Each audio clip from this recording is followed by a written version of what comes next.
আসসালামু আলাইকুম। আশা করি সবাই অনেক ভালো আছেন। আজ আপনাদেরকে খুব সহজভাবে একটি মজার জলপাইয়ের আচার বানিয়ে দেখাবো। আমি সব রকমের জলপাইয়ের আচার খেয়েছি, তার মধ্যে এই আচারটাই সবথেকে বেশি ভালো লেগেছে। এই আচারটা বানানো খুবই সহজ, অল্প কিছু উপকরণেই এই আচারটা তৈরি করে নেওয়া যায়।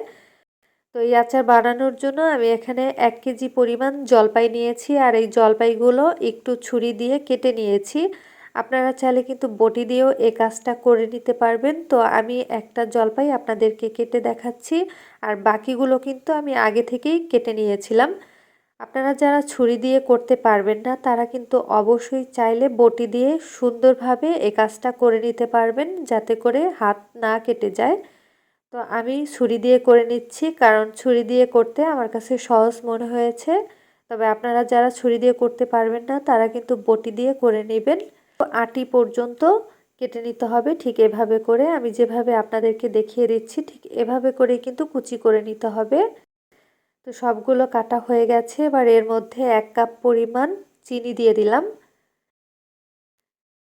চিনিটা দিয়ে জলপাইয়ের সাথে খুব ভালোভাবে মিশিয়ে নিচ্ছি।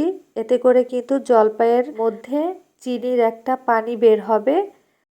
তো খুব ভালোভাবে চিনিটা মিশিয়ে দেওয়ার পরে একটা ঢাকনা দিয়ে ঢেকে একটা সাইডে রেখে দিব।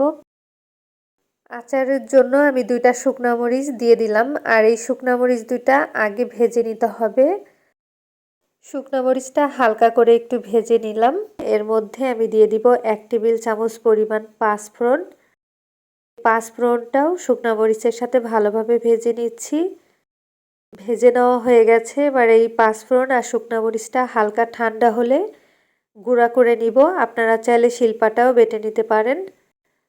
তো এবার ঢাকনাটা তুলে নিচ্ছি, আর জলপাইয়ের চিনিটা কিন্তু অনেকটা গলে গিয়েছে, গলে কিন্তু পানি বের হয়েছে। আর কিছু চিনি এখনও কিন্তু গলেনি, যখন আচার বানাবো তখন গলে যাবে। তো একটা প্যানের মধ্যে আমি জলপাইগুলো নিয়ে নিলাম, আর জলপাইগুলো সব নেওয়া হয়ে গেলে আমি চিনির পানিটাও এই জলপাইয়ের মধ্যে দিয়ে দিলাম। এবার নেড়েচেড়ে এই আচারটা বানিয়ে নিব।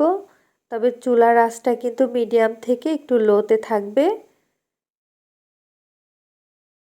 এখন দিয়ে দিচ্ছি 1/2 চা চামচ হলুদের গুঁড়া, 1 চা চামচ লাল মরিচের গুঁড়া। ঝালটা কিন্তু আপনারা টেস্ট অনুযায়ী দিয়ে নেবেন। রসুন দিয়ে দিলাম আমি একটা রসুনের কোয়া খুলে নিয়েছিলাম।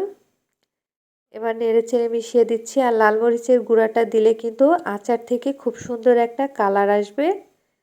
তো আমি ভালোভাবে নেড়ে মিশিয়ে দিলাম, আর আগে থেকে যে পাঁচফোড়ন আর শুকনা মরিচের গুঁড়া করে রেখেছিলাম, সেখান থেকে অর্ধেকটা মশলা এখানে দিয়ে দিলাম, আর বাকি অর্ধেকটা মশলা আচারের শেষে দিয়ে দিব।